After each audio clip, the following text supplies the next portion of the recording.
Devil May Cry series has been a part of my childhood like most of the variety of you watching.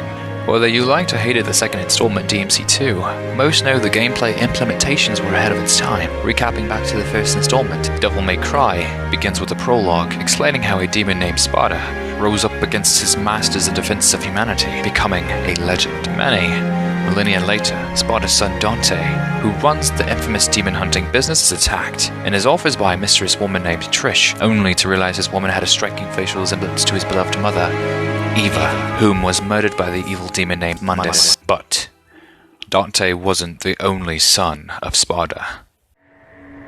I had a brother too?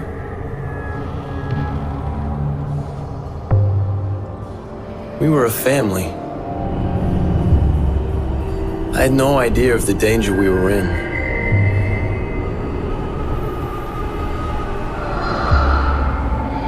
The demons found us. When they broke in, I saw him. Virgil, Dante's twin brother, was this second son.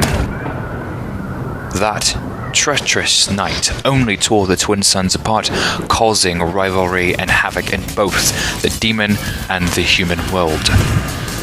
This is what happened that night. Come here.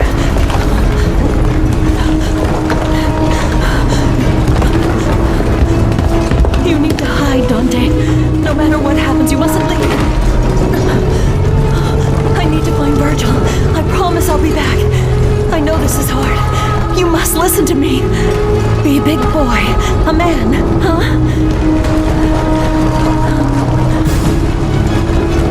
If I don't return, you must run.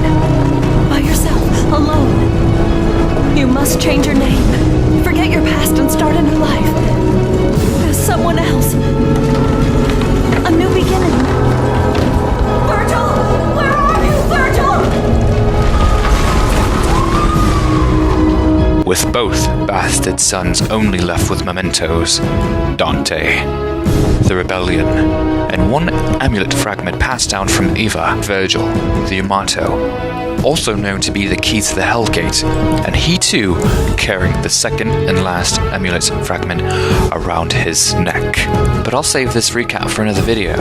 Devil May Cry 5 runs at a solid 4K 60 frames per second, and 2K 60 frames per second depending on your preference of console or PC. The story is a 9 out of 10, and the story suspense keeps you on your toes.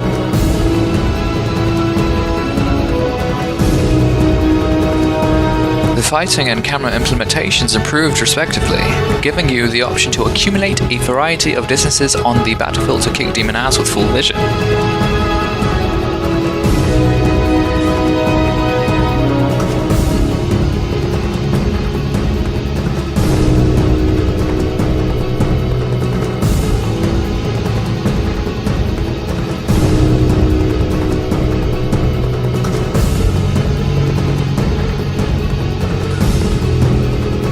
Dante's arsenal hasn't changed much, but compared to the infamous DMC 3 arsenal, the devs definitely get badass points as you are able to take a multitude of familiar weapons if you desire to on the battlefield.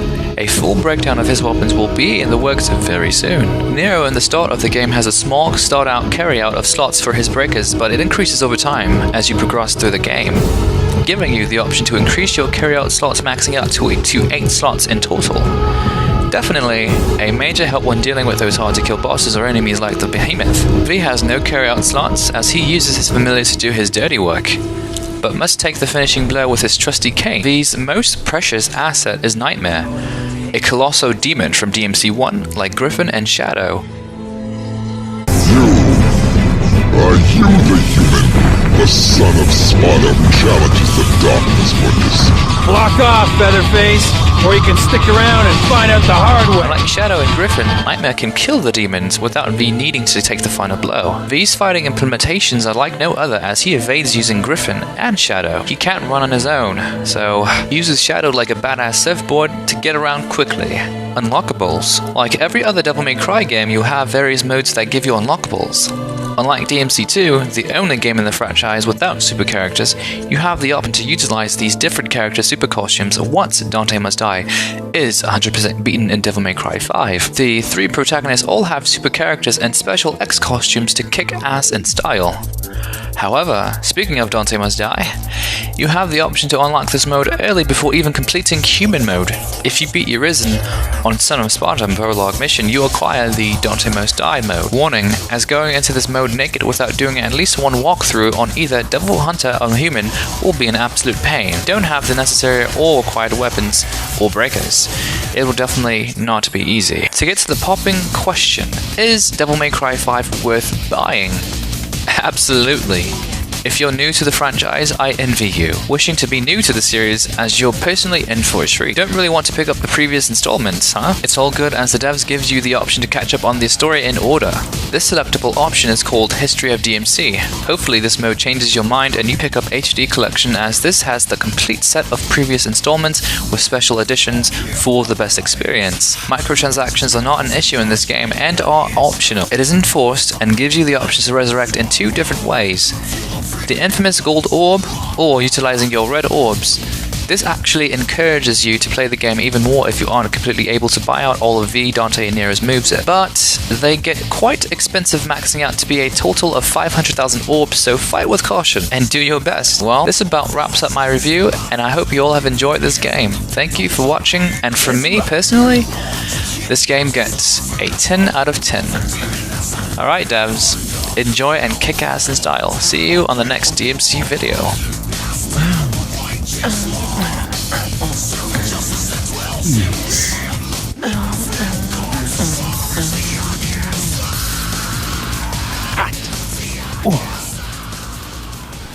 Thank you.